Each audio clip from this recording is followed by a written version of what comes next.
अर्को 2-3वटा हुन्छ वर अहिले 2टा छ हैन अर्को चाहिँ यहाँ पनि माइक यहाँ पनि माइक अहिलेको मोबाइलहरुमा हुन्छ नि 4-5वटा क्यामेरा भने जस्तै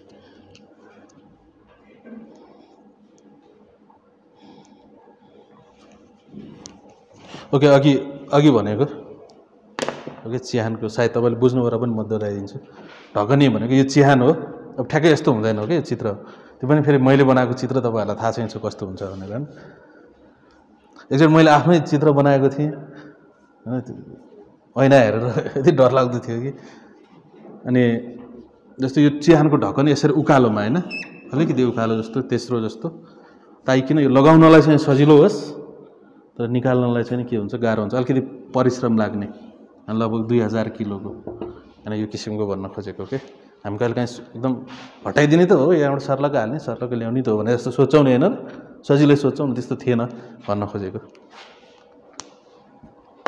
यसलाई मेटिदियौँ हैन हामी चिहानको चित्र दिने काम छैन के अब ओके क्लास सुरु गरौँ है त अब एउटा प्रश्न सोधिने गरिन्छ यसलाई पनि हामीले जवाफ दिन जरुरी छ अनि जुन मत्ती 12:40 मा हामी पाउन सक्छौं त्यो पल्टाउन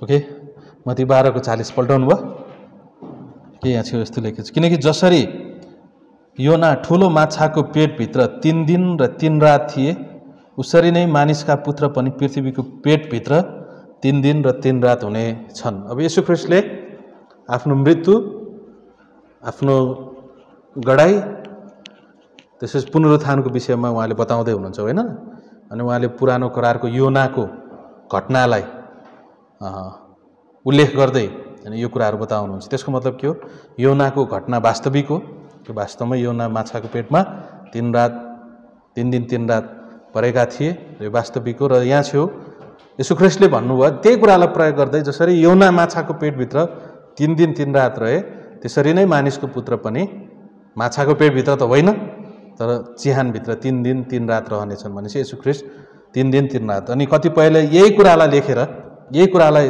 दावा गरेर भन्छन् कि यदि येशू ख्रीष्ट शुक्रबार गाडिनु भएको हो भने त्यो पनि शुक्रबारको बेलुकाखेरि होइन र विशेष गरेर हामीलाई थाहा छ नि जस्तो यहुदी हाम्रो क्यालेन्डर अनुसार रातको 12 बजे सुरु हुन्छ दिन हैन हो तर यहुदी क्यालेन्डर अनुसार चाहिँ बेलुकाको 6 बजे हैन साँझको 6 बजेबाट दिन सुरु हुन्छ दिन परिवर्तन हुन्छ भनेपछि हामी रातको 12 बजेपछि डेट चेन्ज हुन्छ भने यहुदीहरुको त्यो समयमा येशू ख्रीष्टले प्रयोग गर्नुभएको फलो गर्नुभएको क्यालेन्डरमा अनि बेलुका 6 बजेदेखि दिन परिवर्तन हुन्छ भनेपछि बेलुका 6 बजे अर्को दिन बेलुका 6 बज्नु भन्दा अगाडि अर्को दिन अनि त्यसो हो भने त यदि मानिसको पुत्र 3 दिन 3 रात हैन जसरी योना माछाको पेटमा रहे त्यसरी नै मानिसको पुत्र 3 दिन 3 रात चिहानमा रहनुपर्छ र बौरी उठ्नुपर्छ भनेपछि शुक्रबार 6 बजे भन्दा अगाडि येशू ख्रीष्ट गाडिनु भयो त्यसको मतलब शुक्रबार पुरै उहाँ चिहानमा बस्नु भएन नि त हैन लगभग 1-2 घण्टा अनि 3 बजेपछि उहाँलाई क्रुसबाट ओह्रालिएको थियो अनि विश्राम दिन भोलिपल्ट भएको कारणले चाँडो त्यो लासलाई गाडियो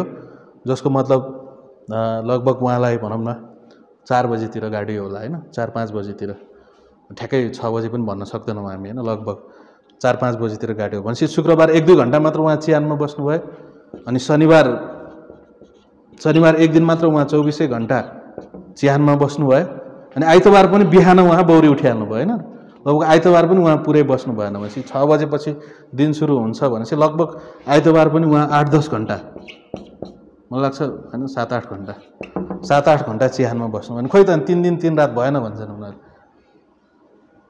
शुक्रबार पनि पुरै बस्नु भएन यसो स्पष्टसँग 3 दिन 3 रात भनेको छ खोइ त 3 दिन 3 रात त बस्नु पर्ने, शुक्रबारको केही अंश मात्र, आइतबारको केही अंश मात्र, त्यसो भने त मात्र यहाँ त खोइ 1 दिन पनि।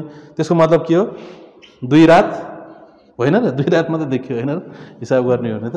अनि 2 रात जस्तो अनि 3 दिन जस्तो कस्तो कस्तो देखिने भयो। अनि धेरै भनौँ न मूर्ख विद्वानहरूले दावा गर्छन् कि यही कुराले गर्दाखेरि येशू ख्रीष्टले गलत भविष्यवाणी गर्नुभयो, जसको मतलब के हो? येशू ख्रीष्ट परमेश्वरको पुत्र होइन भनेर उनीहरूले जवाफ दिन्छन्। अब यसलाई कसरी जवाफ दिने त? यसो सोच्नुहोस् त। यो जवाफ दिन आवश्यक छ। अनि सुसमाचारको पुस्तक पढाउँदाखेरि मैले पढाएको थिएँ होइन पहिला, अनि त्यसपछि स्टुडेन्टहरूले कति ध्यान दिएर सुन्नुभयो मलाई थाहा छैन, तर मिसन फिल्डमा गएपछि यही प्रश्न गरिरहनुहुन्छ अहिले फोन गरेर। खोइ त होइन, के हो गणेश सर यस्तो भन्छन् त मान्छेहरूले भन्नुहुन्छ। उहाँहरूले बाइबल कलेजमा कहाँ ध्यान थियो होइन, सायद ध्यान थियो होला, र पनि अझ बुझ्नलाई उहाँहरूले सोध्नु भएको थियो होला। हामी सोध्न सक्छौँ, त्यसको मतलब सबै कुरा हामी जान्न सक्छौँ भन्ने छैन, तर भनौँ न क्लासमा ध्यान दियो भने अनि यो कुराहरू अहिले नै अध्ययन गऱ्यो भने पछि पढाउँदाखेरि कसैले प्रश्न सोद्धाखेरि सजिलो हुन्छ। ओके, बुझ्नुभयो? बुझ्नुभयो? भयो, यहीँ छोडिदिउँ यसलाई, यसको जवाफ नदिउँ, तपाईँ आफैले पत्ता लगाउनुहोस्। हुन्न हुन्न हुँदैन, तपाईँ आफै पत्ता, म दिन्न, हुन्न मलाई आउँदैन। ओके, यो के सकिन्छ होला? अब कसैले यो थ्योरी बनाएका छन्। अब यो आक्रमण भएपछि उनीहरूले कसैले यो थ्योरी बनाएका छन्। कस्तो थ्योरी भन्दाखेरि, म यतै बस्छु है, यतैबाट सजिलो। जस्तो कि त्यसो भए बुधबार येशू ख्रीष्ट क्रुसमा टाँगिनु भयो, अब 3 दिन 3 रात त पुर्याउनु पायो नि त होइन। अनि एउटा थ्योरी उनीहरूले बनाएका छन्।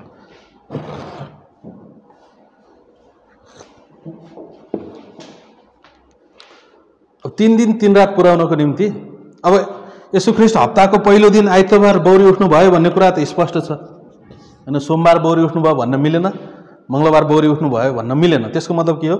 बरु उहाँ मरेको दिन चाहिँ अलिकति अगाडि ल्याउन सकियोस् भनेर। अनि बुधबार बेलुका होइन, बेलुका उहाँ क्रुसमा टाँगिएर गाडिनु भयो। त्यसपछि बिहिबार, शुक्रबार, अनि त्यसपछि शनिबार उहाँ रहनु भने आइतबार उहाँ बौरी उठ्नुभयो। यसरी चाहिँ उहाँले 3 दिन 3 रात पुरा गर्नुभयो। हो त? यहाँ त 5 दिन देखियो त होइन, 1 दिन 2 दिन 3 दिन 4 दिन 5 दिन देखिएन त। भनेपछि यो थ्योरी मात्र हो। कतिपय विद्वानहरूले, बाइबलकै विद्वानहरूले होइन यो कुरामा विश्वास गर्छन्।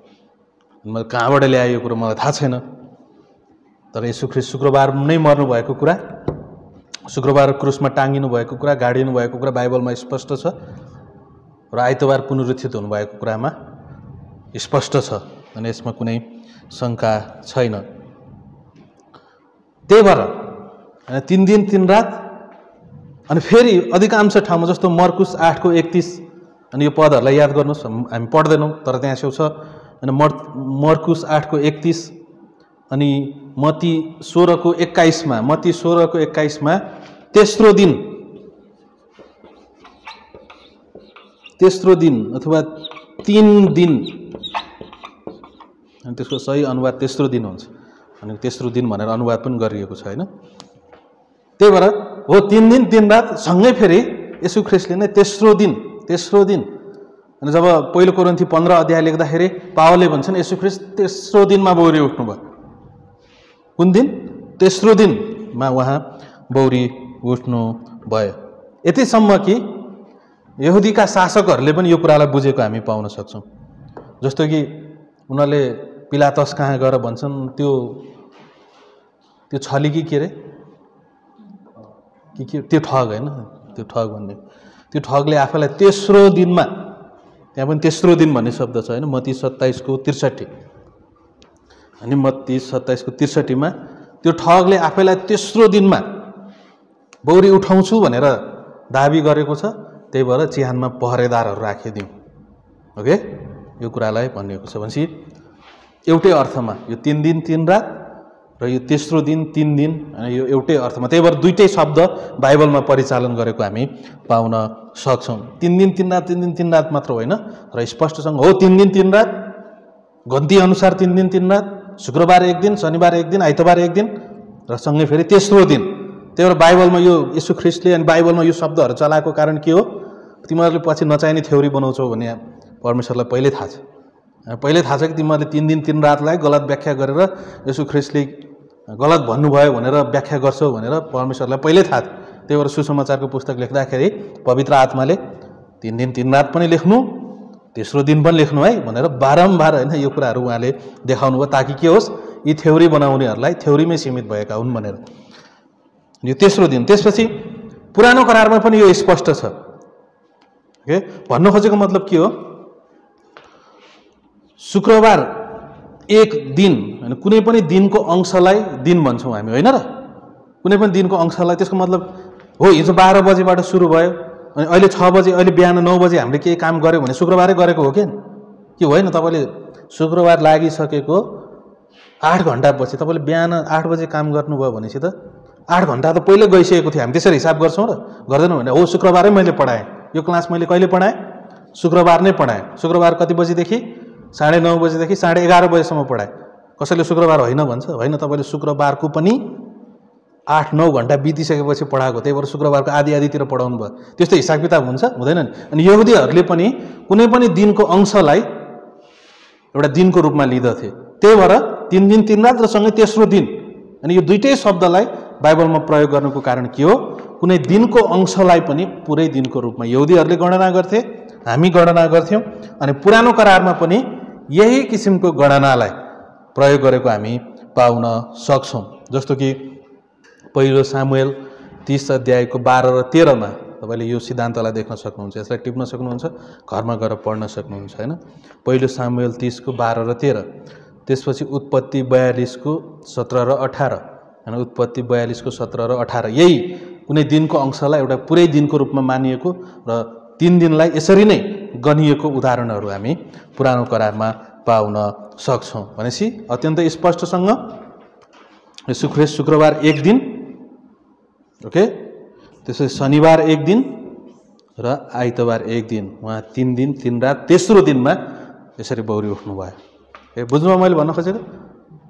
बुझ्नुभयो? के प्रश्न छ यसमा? बुझ्नु भएन भने हामी इक्जाममा यसलाई प्रश्न दिउँला, अनि तपाईँले घरमा एकदम घोटिएर पढ्नुहुनेछ अनि बुझिहाल्नुहुन्छ होइन, सजिलो छ। सजिलो होइन होइन, हामी दिन्छौँ अनि घरमा गएर घोरिएर पढ्ने के भनेको थियो होइन।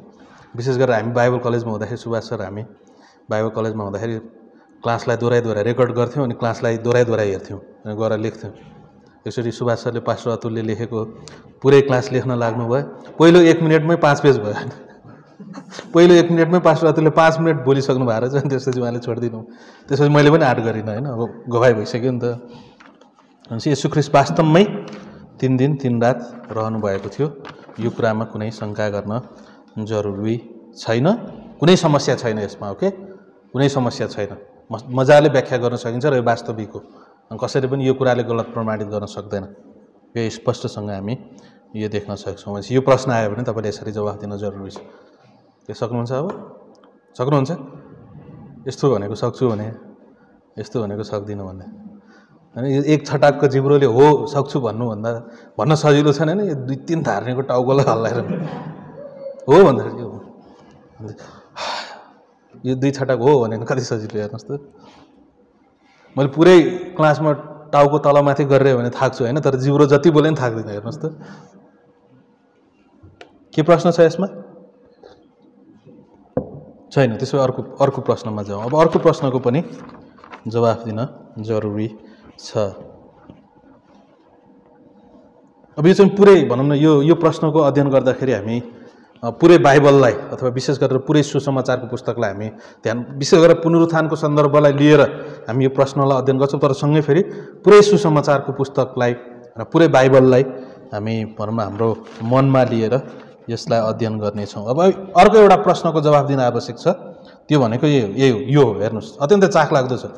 यो पनि अत्यन्तै उठान गरिएको विषय हो। तपाईँले पछि गएर कुनै न कुनै समयमा यसको सामना गर्नुहुनेछ र कुनै घमण्डी मानिसहरू मलाई बाइबल थाहा छ अनि उनीहरूले इन्टरनेटमा गएर यी प्रश्नहरू खोजेर ल्याएर सुसमाचारको बेलामा अनि अहिले बाइबल कलेजकै स्टुडेन्टले हो, तपाईँहरू पो सोझो हुनुहुन्छ, केही प्रश्नहरू पनि गर्नुहुन्न होइन, कहीँबाट प्रश्न खोजेर ल्याउनुहुन्न पहिलाको स्टुडेन्टहरूले है पहिलाको स्टुडेन्टहरूले सुभाष सर र हामीलाई त बस्न टिक्न दिने थिएन। क्लासमा आउनुभन्दा अगाडि नै 10वटा प्रश्न लिएर बसिसकेका हुन्थे, कहाँबाट खोजेर ल्याउँथे होइन। कहिलेकाहीँ त जवाफ दिनै चुनौतीपूर्ण हुन्थ्यो। अहिलेसम्म तपाईँहरू अलिक शान्त हुनुहुन्छ, मलाई लाग्छ तपाईँहरूले धेरै पढ्नुहुन्छ।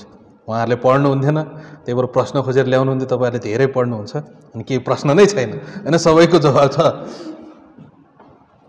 अनि किन पुनरुत्थानको विवरण एउटै किसिमको सुसमाचारहरूमा हामी पाउन सक्दैनौँ त? अनि एउटा प्रश्न हो के सर र पढ्यो भने सबै कुरा ठिक छ, तर पुनरुत्थानको 4वटै सुसमाचारमा भएको घटनाहरूलाई एकसाथ राख्ने हो भने अनि त्यहाँ पनि मूर्ख विद्वानहरूले विरोधाभास छ।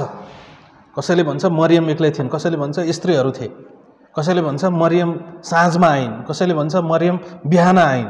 भनेपछि यो सुसमाचारका लेखकहरूले के भएको थिए नै थाहा छैन, उनीहरूले बनाउँदैछन्, घटनालाई बनाउँदैछन् र वास्तवमा यो बनावटी एउटा दन्त्य कथा हो भनेर उनीहरूले व्याख्या गर्दछन्। वास्तवमा पुनरुत्थानको घटनालाई व्याख्या गर्दाखेरि सबै लेखकहरूले तोडमोड गरेका छन्, सबैले एउटै कुरा लेखेका छैनन्। कसले के लेखेका छन्, जस्तो कि थोमा नहुँदाखेरि येशू ख्रीष्ट देखा पर्नु भएको त यूहन्नाले मात्र लेख्छन् नि, होइन, अरूले लेख्दैनन्। अनि यसरी नै यहाँ चाहिँ कसैले के लेख्छ, कसैले के छुटाएको छ, कसैले के गरेको छ, जसको कारणले यो वास्तवमा भएको घटना होइन, उनीहरूले बनाउँदैछन्, बनावटी गर्दैछन् भन्ने कुराहरू उनीहरूले लेख्छन्। अनि सुसमाचारका अरू घटनालाई पनि यसरी नै लेख्छन्, जस्तो कि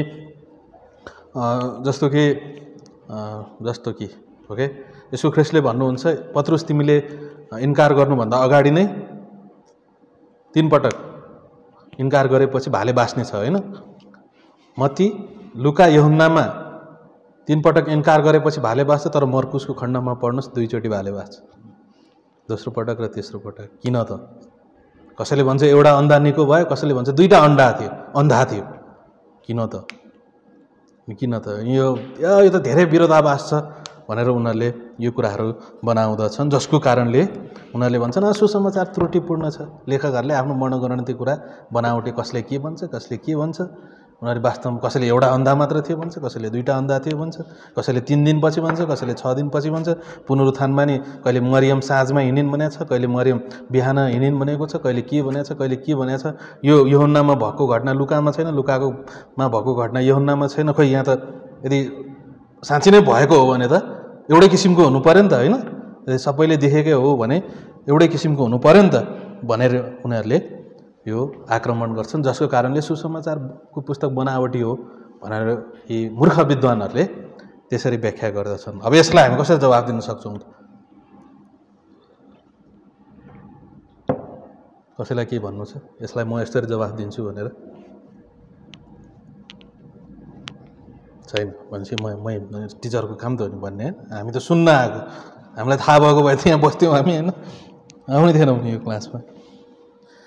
सबै एउटै भएको भए के भन्थ्यो? ल एउटै, ल मत्तीले पनि त्यही लेख्ने, मर्कुसले पनि त्यही लेख्ने। या त मर्कुसको धेरै खण्ड, मत्ती र मर्कुसको धेरै खण्डहरू मिल्छ, शब्द पनि उस्ता उस्तै छ। अनि उनीहरूले के भन्छन्, हे पहिला मर्कुसले लेख्यो अनि मत्तीले त्यही कपी गर्यो, लुकाले पनि त्यही कपी गर्यो, यूहन्नाले पनि त्यही कपी गर्यो। उनीहरू कतिपय मिल्दो कुराहरूलाई त्यस्तो भन्छन्। अनि जस्तो कि मर्कुस र मत्तीको होइन धेरै खण्डहरू मिल्दोजुल्दो छ, यस्तो लाग्छ सारिएकै जस्तो त्यहाँ हामी देखिन्छ। अब त्यो सारिएको पनि हुनसक्छ होइन, यदि मर्कुसले राम्रोसँग लेखेका छन् भने त्यसलाई किन बनाउनु पर्यो, त्यही राखिदिउँ न भनेर मत्तीले राखेको पनि हुनसक्छ। अब मत्तीले पनि त्यही राख्ने, मर्कुसले पनि त्यही राख्ने, लुकाले पनि त्यही लेख्ने, यूहन्नाले पनि त्यही लेखेको भए के भन्थे थाहा छ? एउटाले लेख्यो अरू सबै कपी गरे भन्थे फेरि उनीहरू। अब यहाँ चाहिँ छुट्टा छुट्टै छ, छुट्टा छुट्टै भयो मिलेन भनेर पनि भन्ने। अनि सबैले एउटै लेख्यो भने मर्कुसले नि त्यही लेखा चाहिँ किन 4वटा सुसमाचार चाहियो त होइन? त्यसो चाहिन्छ 4वटा सुसमाचार? चाहिँदैन नि त, एउटै राखे भइहाल्यो, सबैले उही तरिकाले लेख्ने हो भने त। यहाँ त 4 जना विद्वानको दृष्टिकोण एउटै घटना एउटै व्यक्तिमा, अनि एउटाले छुटायो भने अर्कोले लेख्छ, यहाँ छ अर्कोले छुटायो भने अर्कोले लेख्छ। अनि कतिपय कुराहरू सबैले लेख्छन्, जसरी 5000 मानिसलाई येशू ख्रीष्टले 5 रोटी र 2 माछाले खुवाएको कुरा सबै 4वटै सुसमाचारमा छ। अनि 4वटै सुसमाचारमा हामी मत्ती, मर्कुस, लुका, भनौँ यूहन्नामा चेलाहरूको नाम पाउँछौँ नि त। अब कसैले चाहिँ येशू ख्रीष्टको चेला पत्रुस थियो अनि अर्कोले चाहिँ नि पत्रुस थिएनन् भनेर लेखा भए, अथवा पत्रुसको नामै नलेखाए अरू चेलाहरू 12 जना चेलामध्ये अरूको नाम लेखिदिएको भए पो विरोधाभास हुन्थ्यो त होइन र? सबैले येशू ख्रीष्टकै विषयमा बताउँछन्, येशू ख्रीष्टकै सेरोफेरोमा रहेका मानिसहरूको विषयमा लेख्दछन्। अनि उस्तै लेखेको भए पनि कपी गर्यो, नक्कल गर्यो भने यो त कपी गरिएको, एउटाले उसको कपी गर्यो, एउटाले उसको कपी गर्यो, यो उस्तै छ, झन् गलत भनिदिन्थे। तर यहाँ छेउ 4वटा विद्वानले अलग अलग दृष्टिकोणले लेखेको कुरा हो। ओके, अब मैले एउटा होमवर्क दिएँ भने, म दिन्न यो होमवर्क, तर मैले दिएँ भने तपाईँहरू प्रत्येकलाई मैले भने कि गणेश बोगटीको विषयमा 1 पेज लेख्नुहोस् भनेर, सबैलाई भन्न। पिटर उतातिर, समीर उतातिर, प्रवेश उतातिर, देवेन्द्र माथितिर, हाम्रो सन्तोष सर, सिमन सर बाहिर गएर, होइन, सुरक्षा उता गएर, तपाईँहरू उता, अथवा यहीँ बसेर एकअर्काको नहेरिकन गणेश बोगटीको विषयमा लेख्नु भनेर भन्यो भने के लेख्नुहुन्छ? सबैले उस्तै लेख्नुहुन्छ? केही ग्यारेन्टी छ? तर तपाईँलाई जति थाहा छ, जति देख्नु भएको छ त्यति लेख्नुहुन्छ नि, होइन? कसैले वाउ गणेश सरको टाई भनेर लेख्नु होला, उहाँले आजको दिनमा, होइन, टाई लाउनु भएको थियो। कसैले निलो टाई लेख्ला, होइन, कसैले चाहिँ छिरबिरे टाई लेख्ला, होइन र? अब यसो हेर्दाखेरि निलो देख्यो, निलो टाई लेख्यो, छिरबिरे टाई। अनि कसैले चाहिँ लेख्ला उहाँको सर्ट सेतो छ भनेर, अनि कसैले भनेको छ अनि सेतोमा डिका डिका छ। अब झट्टै हेर्नेले सेतो देख्छ, अलि निहालेर हेर्नेले सेतोमा डिका डिका देख्छ। अनि त्यसपछि पछि पढ्यो, एउटाले भन्छ सेतो सर्ट लगाएको, अर्कोले भन्छ सेतो सर्टमा डिका डिका थियो, भन्छ एउटा त झुट हुनु पऱ्यो नि, होइन नि त? होइन, दुइटै साँचो हो नि त। अनि उसले जे देख्यो त्यही लेख्यो, अनि जे देख्यो त्यही लेख्यो। जस्तो कि अनि यो उदाहरण म सोचिरहेको छु, के उदाहरण दिने हो? जस्तो कि पहिलो क्लासमा यदि कोही आउनु भएको भए, पहिलो क्लासमा कोही नआउनु भएको भए, एकैचोटि दोस्रो क्लासमा आएको भए, अनि उहाँले लेखेको भए गणेश सरले पढाउँदै गर्दाखेरि चिया पिउँदै हुनुहुन्थ्यो, दोस्रो क्लासमा मात्र आउनेले चाहिँ नि चिया पिउँदै गणेश सरले पढाउनु भएको थियो, पहिलो क्लासमा आउनेले त लेख्दैन, चिया थिएन त्यतिखेर, होइन? त्यसको मतलब के हो? झुटो हो त? दुइटै झुटो हो? होइन नि त, होइन? त्यो व्यक्ति दोस्रो क्लासमा आयो। त्यसरी नै एउटा ठाउँमा येशू ख्रीष्टले अन्धा व्यक्तिलाई, 2टा अन्धा आए, येशू ख्रीष्टले निको पार्नु भयो, एउटा अन्धा चाहिँ रमाउँदै गयो, वाह म निको भएँ भनेर डान्स गर्दै गयो घरतिर, अनि अर्को अन्धा चाहिँ बसिरहेको थियो।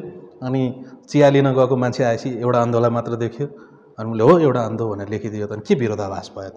त्यहीँ बस्ने चेलाले चाहिँ 2टा अन्धा देख्यो, 2टा भनिदियो, अर्को बिचरा चिया लिन गएको थियो होला, अनि अरू केही काम भनौँ चिया खाउँ भन्नु चिया लिन गएको थियो होला, उहाँ आउँदाखेरि एउटा मात्र देख्यो, एउटा अन्धो मात्र निको भएको देख्यो, अनि त्यसमा के विरोधाभास त? होइन, के विरोधाभास त? तर फेरि यो 4वटै सुसमाचारलाई एक ठाउँमा लेख्ने हो भने यति सुन्दर बन्छ नि।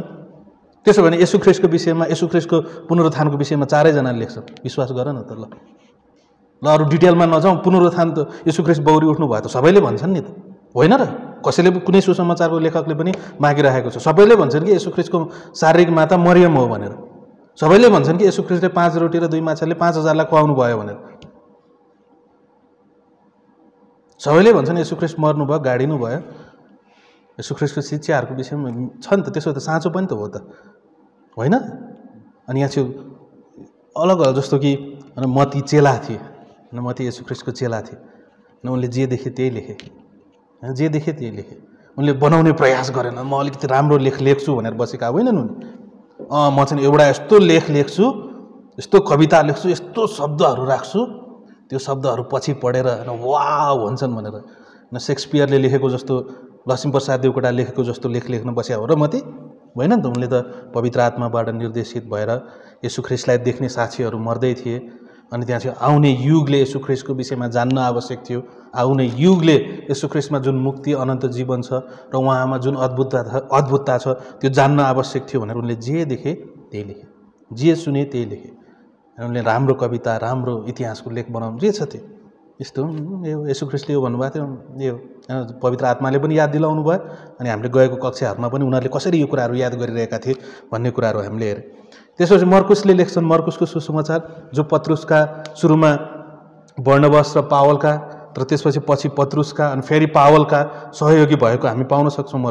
मर्कुसले विशेष गरेर पत्रुसले भनेका कुराहरू लेखेका थिए।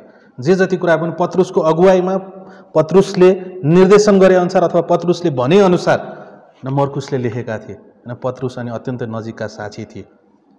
भनेपछि पत्रुसले जे देखे त्यही कुराहरू मर्कुसलाई भने, अनि उनले जे भने मर्कुसले त्यही लेख्यो। त्यसमा उनले थप घट बनाउने, अलिकति राम्रो बनाउँ न भनेर उनी लाग्यो अलिकति सुन्दर बनाऊँ न, अलिकति यसलाई अतिरञ्जित बनाऊँ न, पछि पढ्दाखेरि पनि वाउ होस् न, होइन?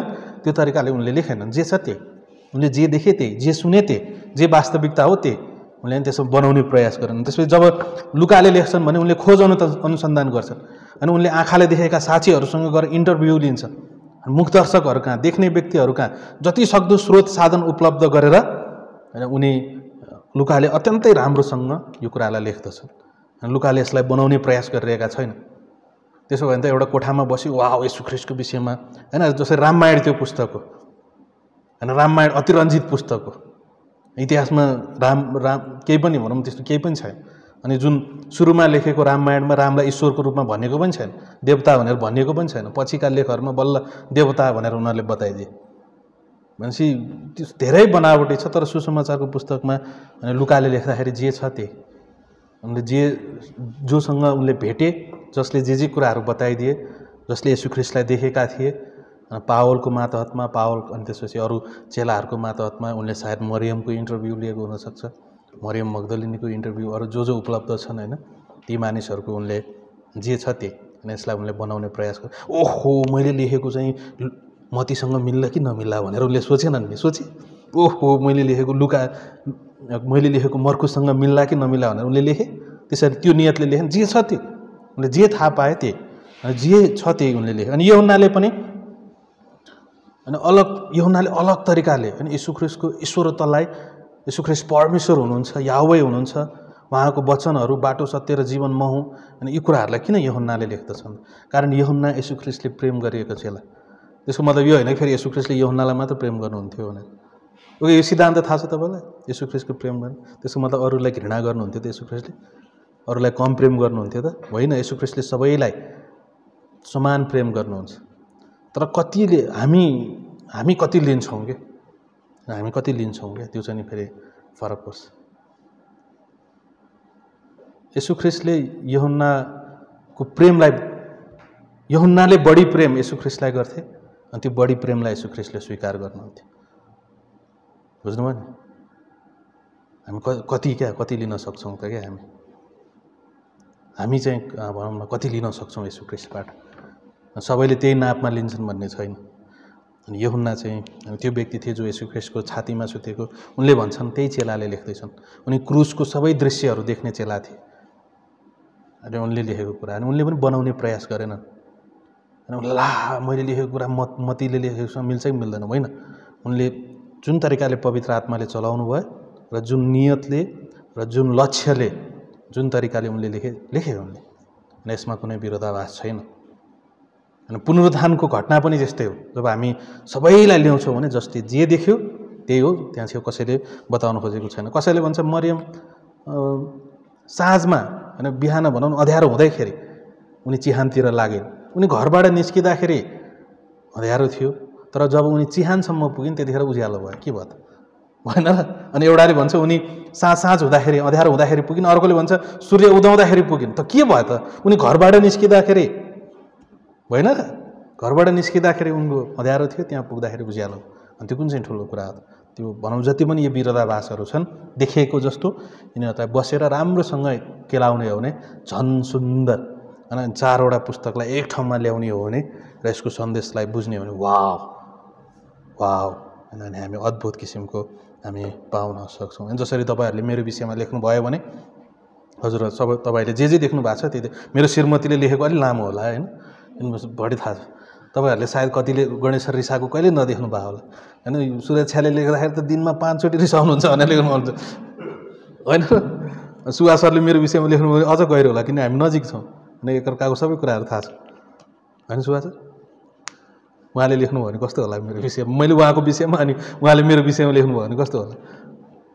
त्यसरी नै होइन, हामी एकअर्काको विषयमा लेख्दाखेरि कसैले झुट लेखेको हुँदैन, तर उनीहरू अलग अलग विवरण आउन सक्छ होइन, अलग अलग विवरण आउन सक्छ। तर त्यही घटना जस्तो कि अर्को उदाहरण भनेको पेप्सीकोला चोकमा एउटा बाइक एक्सिडेन्ट भयो भनेपछि जडीबुटीबाट एउटा गाडी आउँदै थियो, त्यसपछि यता ठिमीबाट अर्को गाडी जाँदै थियो, अनि उताबाट गोठाटारबाट अर्को बस आउँदै थियो भनेपछि कसैले पूर्वमा एक्सिडेन्ट भएको भन्ला।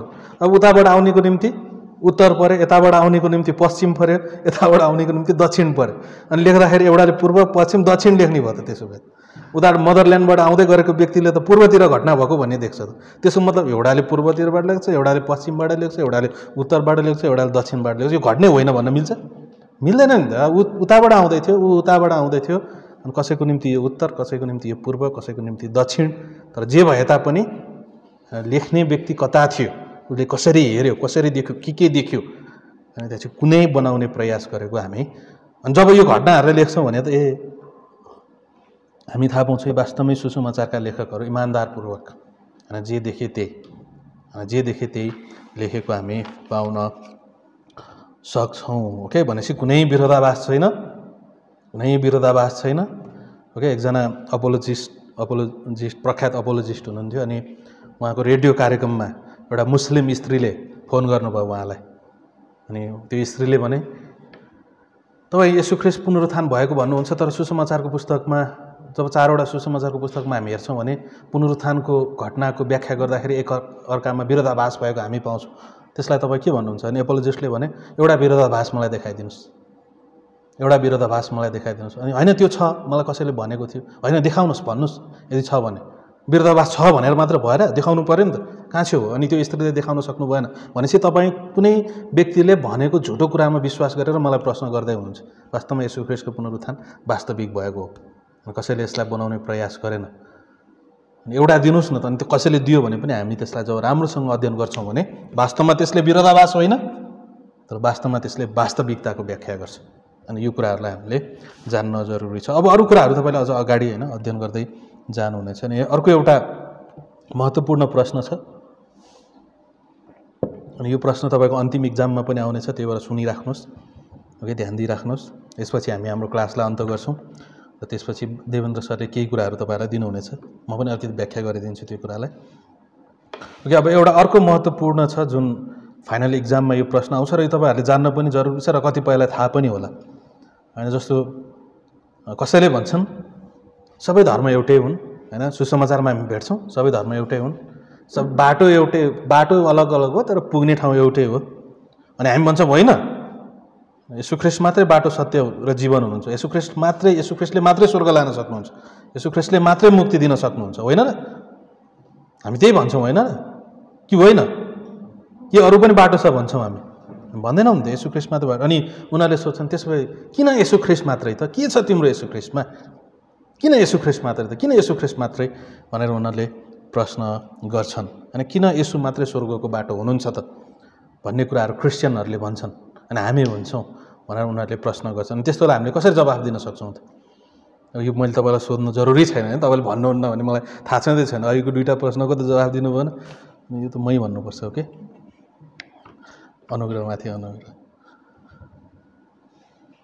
यो पहिलो कुरा हामीले भनेको होइन, क्रिस्चियनहरूले भनेको होइन, यो हामीले बनाएको कुनै येशू ख्रीष्ट मात्र हामीलाई ओहो हाम्रो चाहिँ धर्म एकदम सही हो अनि हाम्रो येशू ख्रीष्ट चाहिँ भनौँ न हामी ओभर आत्मिकी भएर अनि हाइपर स्पिरिचुअल भएर भनौँ न अति बढी विश्वास गर्ने हामी जस्तो कोही छैन भनेर येशू ख्रीष्ट मात्रै बाटो हो भनेर हामीले भनेको होइन। येशू ख्रीष्ट आफैले भन्नुभएको कारणले हामीले भनेका हौँ। अनि यूहन्ना 14:6 म बाहेक अरू कोही पिता कहाँ जान सक्दैन, मद्वारा बाहेक अरू कोही पनि पिता कहाँ जान सक्दैन। येशू ख्रीष्टले स्पष्टसँग भन्नुभयो बाटो सत्य जीवन म हुँ, म बाहेक अरू कोही पनि पिता कहाँ जान सक्दैन। येशू ख्रीष्टले भन्नुभएको कारणले हामी भन्छौँ कि येशू ख्रीष्टमा मात्रै मुक्ति छ, येशू ख्रीष्टमा मात्रै स्वर्ग छ, येशू ख्रीष्टमा मात्रै अनन्त जीवन छ। अनि दोस्रो कुरा प्रेरित 4:12 भन्छ स्वर्ग र पृथ्वीमा अरू कुनै नाम दिएको छैन। स्वर्ग र पृथ्वीमा येशू ख्रीष्ट मोहम्मद भनेको छैन, येशू स्वर्ग र पृथ्वीमा अरू कुनै नाम दिएको छैन, येशू ख्रीष्ट मात्रै।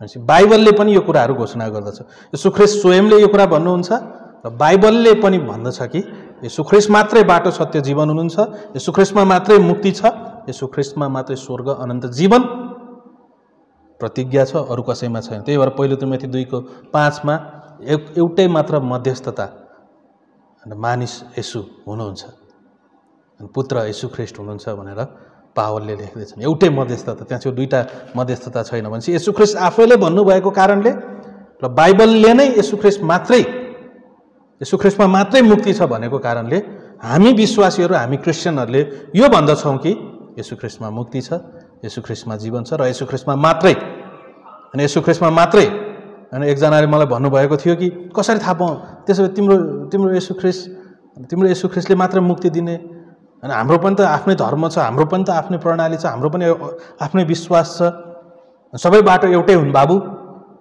पुग्ने ठाउँ एउटै हो अनि मैले भने तपाईँ निश्चित हुनुहुन्छ तपाईँलाई थाहा छ निश्चित हुनुहुन्छ भोलि झुकिनु होला नि फेरि कारण यहाँ त म यस्तो सन्देश मसँग छ जुन सन्देशले भन्दछ कि येशू ख्रीष्ट मात्रै हैन त्यो व्यक्ति हुनुहुन्छ येशू ख्रीष्ट मात्रै योग्य हुनुहुन्छ अनि येशू ख्रीष्ट मात्रै सक्षम हुनुहुन्छ यहाँ छ जुन 7वटा बुँदा हामीले सुरुको कक्षामा हेऱ्यौँ भविष्यवाणी उहाँको अलौकिक जन्म उहाँको पवित्रता उहाँको वचन र शिक्षाहरू उहाँका चिन्ह र चमत्कारहरू उहाँको मृत्यु उहाँको गडाई उहाँको पुनरुत्थान थाहा छ यी कुराहरू उहाँ मात्रै मुक्तिदाता हुनुहुन्छ उहाँले मात्र वास्तविक रूपमा मानिसहरूलाई चङ्गाइ दिन सक्नुहुन्छ अनि मानिसहरूलाई मुक्ति दिन सक्नुहुन्छ विशेष गरेर सुसमाचारमा मैले यस्तो मानिसहरूलाई भेटेँ भने अनि उहाँले भनौँ न वाद विवाद गर्न जरुरी छैन हामी वाद विवादको निम्ति छैनौँ यदि वाद विवाद हुनुभयो भने बिचमा छोडेर हिँड्न जरुरी छ ओके तर भनौँ न यदि कोही सुन्ने व्यक्ति छ सुन्न चाहन्छ सायद कतिपय अवस्थामा सुन्ने व्यक्तिहरू अलिकति एग्रेसिभ पनि हुन सक्छन् अलिकति भनौँ अलिकति कठोर पनि हुनसक्छ नो प्रब्लम यदि उनीहरू सुन्न चाहने मित्रवत अवस्थामा छन् भने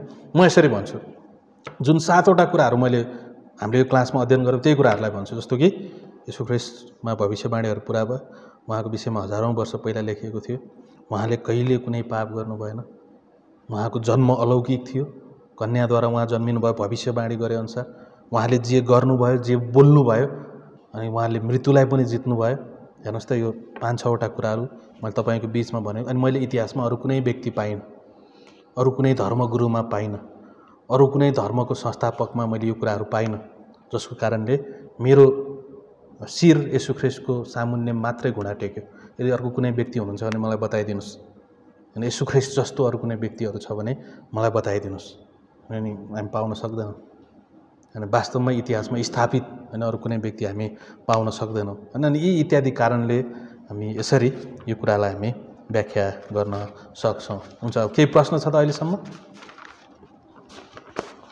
सोध्न जरुरी छैन कुनै प्रश्न छैन वा आमेन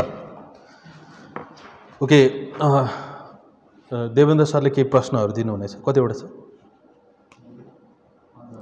जति पनि क्रेडिट स्टुडेन्टहरू हुनुहुन्छ म क्रेडिट पाउँछु जस्तो मैले क्रेडिट पाउनुपर्छ भन्ने तपाईँलाई लाग्छ भने सायद तपाईँले इक्जाम दिए तापनि नदिए तापनि अनि जे भए त ओहो मैले क्रेडिट पाउँछु जस्तो लाग्छ भने यो प्रश्नहरूलाई टिप्नुहोस् यो हामी के गर्छौँ भन्दाखेरि उहाँले प्रश्नहरू दिनुहुनेछ प्रत्येकलाई छुट्टा छुट्टै प्रश्नहरू दिनुहुनेछ ओके प्रत्येक क्रेडिट स्टुडेन्टलाई उहाँले छुट्टा छुट्टै प्रश्नहरू दिनुहुनेछ तपाईँ घरमा जानुहुनेछ अनि त्यो प्रश्नलाई क्लासको नोटहरूद्वारा क्लासहरू हेरेर अध्ययन गर्नुहुनेछ अनि त्यसपछि 10 मिनट लिएर यो ठाउँमा अगाडि आएर अत्यन्तै राम्रोसँग बताउनुहुनेछ ओके त्यो कुन क्लासमा सायद हामी अलि 1-2 हप्तापछि मात्र गर्छौँ क्वेसन अहिले दिन्छौँ 1-2 हप्ता तपाईँसँग हुन्छ ती प्रश्नहरूलाई अध्ययन गर्नुहोस् हैन अत्यन्तै राम्रोसँग अध्ययन गर्नुहोस् र अगाडि आएर अत्यन्तै राम्रोसँग त्यसलाई व्याख्या गर्नुहोस् अगाडि आएर राम्रोसँग फेरि मैं क्या बुझिनँ त्यही पनि जे छ म त्यही लेख्छु भयो त्यसरी पाइएन मैले जे बुझेँ त्यही पाइएन क्लासमा नोट्सहरू उपलब्ध थियो क्लासहरू उपलब्ध छ तपाईँलाई 2 हप्ता 3 हप्ता समय दिइन्छ अत्यन्तै राम्रोसँग व्यवस्थित तरिकाले नलरबराइकन प्र्याक्टिस गर्नु पर्यो हैन मेरो एउटा साथी हुनुहुन्थ्यो जीवित भन्ने उहाँ उडिसाबाट हुनुहुन्थ्यो उहाँलाई इङ्ग्लिस आउने थिएन उहाँ जहिले पनि बाथरुमको ऐनामा गएर इङ्ग्लिसमा प्रचार गर्नुहुन्थ्यो आफैलाई हेरेर याद छ बिली ग्रामले रुखलाई प्रचार गर्थे सुरुमा बिली ग्राम महान प्रचारकले रुखलाई प्रचार गर्थे सिक्नको निम्ति त्यसरी नै हामीले त्यसको मतलब भोलि अपोलोजिस्ट बन्नुहुन्छ भन्न खोजेको होइन तर हामीले क्लासमा जे कुराहरू अध्ययन गऱ्यौँ त्यो गम्भीर हो यसलाई राम्रोसँग फेरि यहाँ आएर क्लासमा ध्यानै थिएन मैले पढ्दाखेरि पनि केही पनि पाएन त्यही पनि जे भेटेँ त्यही लेखिदिएको छु 1 नम्बरमा यस्तो 2 नम्बरमा यस्तो त्यसरी भन्न पाइएन अत्यन्तै राम्रोसँग ओके आएर ओके त्यो तपाईँले बताउनु हुनेछ हुन्छ हुन्छ कति राम्रोसँग भन्छु है म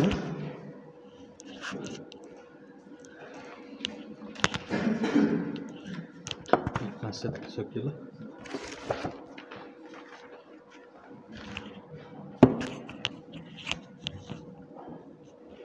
ल सबैलाई जयमसी हामी यहाँदेखि जानेछौँ है हाम्रो तारा सरले 1 नम्बरको प्रश्न टिप्न सक्नुहुन्छ हाम्रो सिर्जना म्यामले 2 नम्बरको त्यसपछि हाम्रो पिटर सरले 3 नम्बरको त्यसपछि फेरि समीर सरले 4 नम्बरको त्यसपछि हाम्रो प्रवेश सरले 5 नम्बरको त्यसपछि 6औं नम्बरको हाम्रो धनबहादुर सरले त्यसपछि हाम्रो 7औं नम्बरको चाहिँ हाम्रो सावित्री दिदीले त्यसपछि हाम्रो 9 नम्बरको हाम्रो ममताले, त्यसपछि हाम्रो 10 नम्बरको चाहिँ हाम्रो विमला म्यामले टिप्नुहुनेछ। त्यसपछि हाम्रो के अरे मायाले चाहिँ 11 नम्बरको, अनि त्यसपछि 12 नम्बरमा हाम्रो रूपक सरले, अनि त्यसपछि 13 नम्बरमा चाहिँ हाम्रो कमला म्यामले टिप्नुहुनेछ। अनि त्यसपछि 14 नम्बरमा हाम्रो सावित्री दिदी, पवित्रा दिदीले, अनि त्यसपछि 15 नम्बरमा चाहिँ हाम्रो सुरक्षा म्यामले टिप्नुहुनेछ। हुन्छ, म भन्नेछु ल। पहिलो रहेको छ विश्वासको प्रतिरक्षा। विश्वासको रक्षाशास्त्र भनेको के हो? विश्वासको रक्षाशास्त्र भनेको के हो? जस्तै अब अपोलोजिस्ट भनेको के हो? तपाईँहरूले व्याख्या, हाम्रो तारा सरले व्याख्या गर्नुहोला। क्लास 1मा छ। तपाईँहरूले अरूले पनि प्रश्न सार्न चाहनुहुन्छ भने सार्न सक्नुहुन्छ है।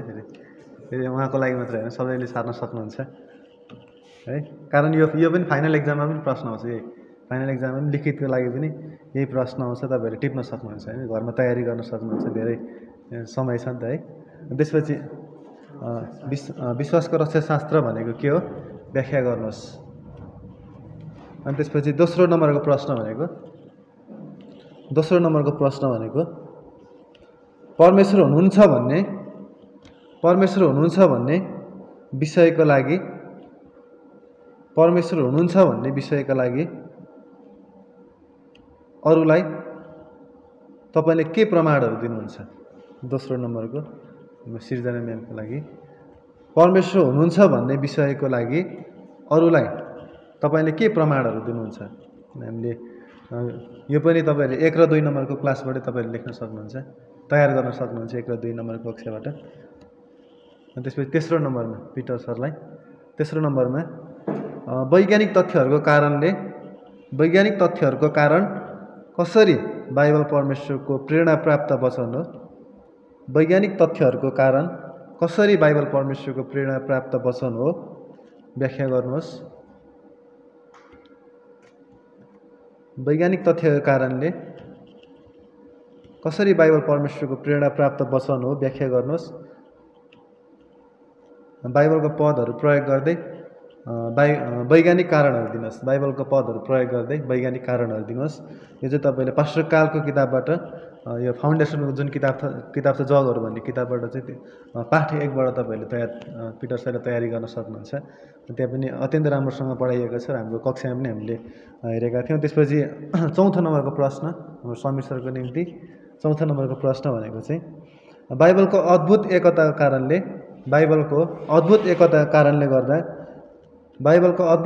कारणले गर्दा यो कसरी परमेश्वरको वचन हो?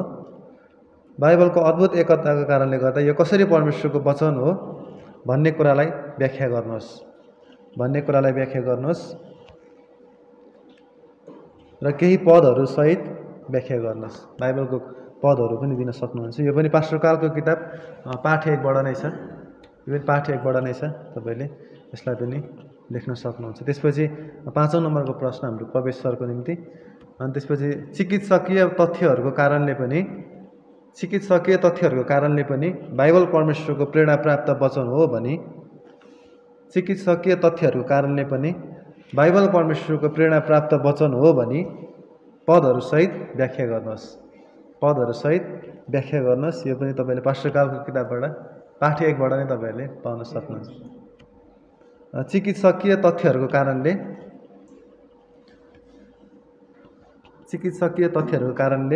पनि बाइबल परमेश्वरको प्रेरणा प्राप्त वचन हो भनी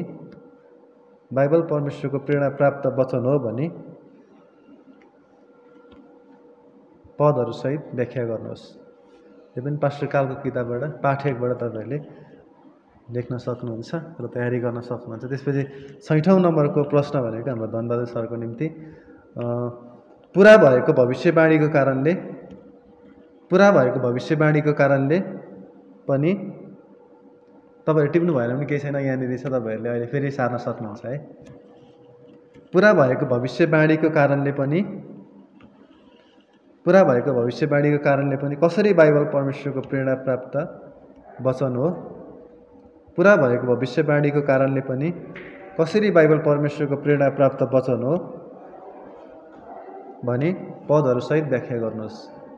पदहरूसहित व्याख्या गर्नुहोस्। यो पनि पास्टरकालको किताबबाट पाठ 1बाट नै छ, तपाईँहरूले लेख्न सक्नु। पास्टरकालको किताब पाठ 1बाट नै छ।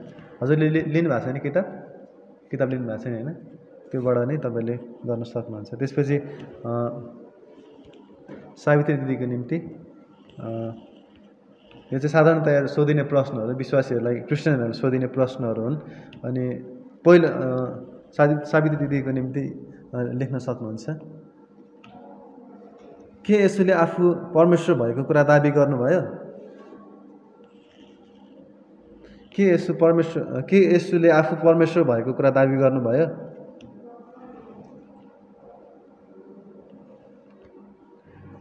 यदि हो भने पनि मैले किन विश्वास गर्नु पर्यो त? यदि हो भने पनि मैले किन विश्वास गर्नु पर्यो त?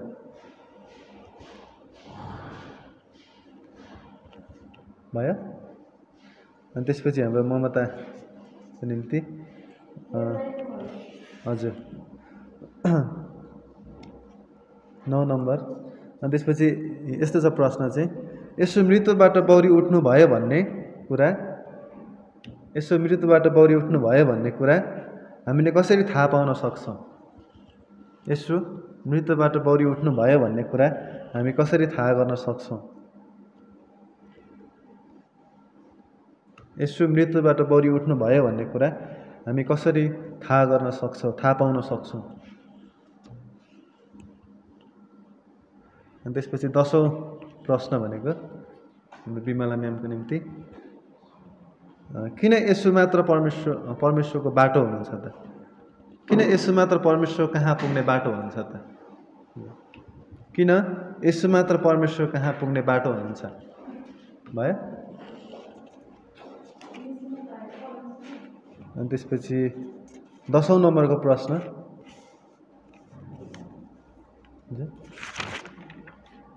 10औं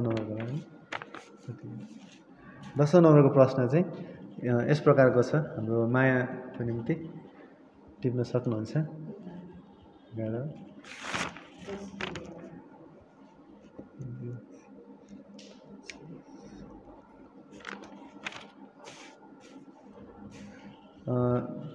टिप्न सक्नुहुन्छ। नयाँ करारका चर्मपत्रहरूमा हामी कसरी पूर्ण रूपमा भर पर्न सक्छौँ? नयाँ करारका चर्मपत्रहरूमा हामी कसरी पूर्ण रूपमा भर पर्न सक्छौँ?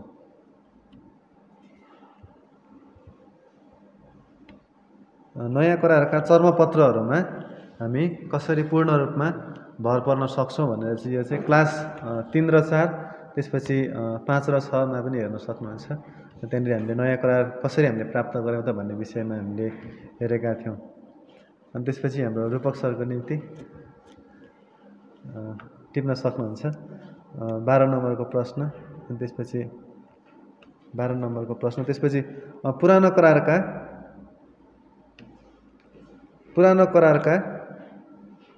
चर्मपत्रहरूमा हामी कसरी पूर्ण रूपमा भर पर्न सक्छौँ? पुरानो करारका चर्मपत्रहरूमा हामी कसरी पूर्ण रूपमा भर पर्न सक्छौँ?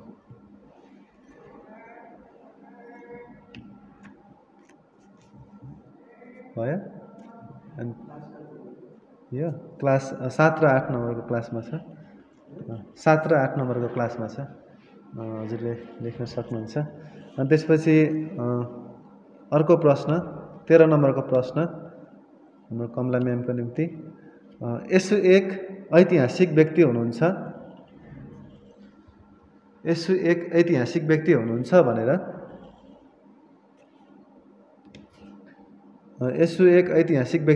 भनेर कसरी पूर्ण रूपमा भर पर्न सक्छौँ? यसु ख्रीष्ट एक ऐतिहासिक व्यक्ति हुनुहुन्छ भनेर कसरी हामी पूर्ण रूपमा भर पर्न सक्छौँ?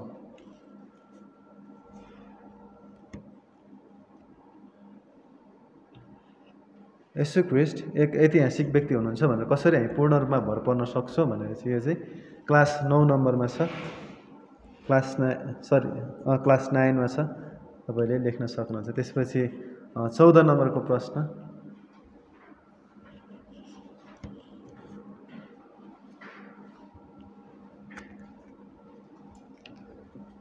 हाम्रो पवित्र दिदीको निम्ति यसो 100% परमेश्वर, यसो 100% परमेश्वर र 100% मानिस हुनुहुन्छ भन्ने कुरा प्रश्न पार्नुहोस्। यसो ख्रीष्ट 100% परमेश्वर र 100% मानिस हुनुहुन्छ भन्ने कुरा प्रश्न पार्नुहोस्।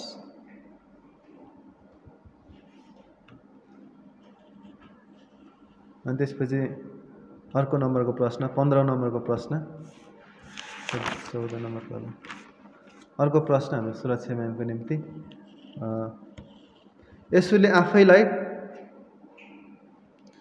आफैलाई याहवे भनी प्रस्तुत गर्नुभयो। यसुले चाहिँ कसरी आफैलाई याहवे परमेश्वर भनी प्रस्तुत गर्नुभयो प्रश्न पार्नुहोस्।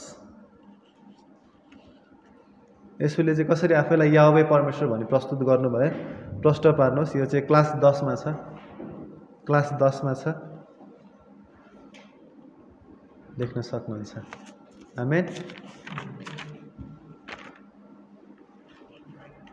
हुन्छ, हामी प्रार्थना गर्नेछौँ र हामी छुट्नेछौँ।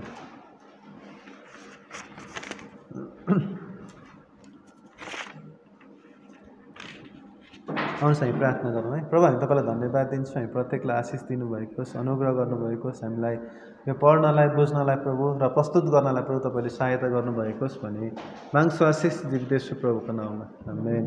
जय मसीह।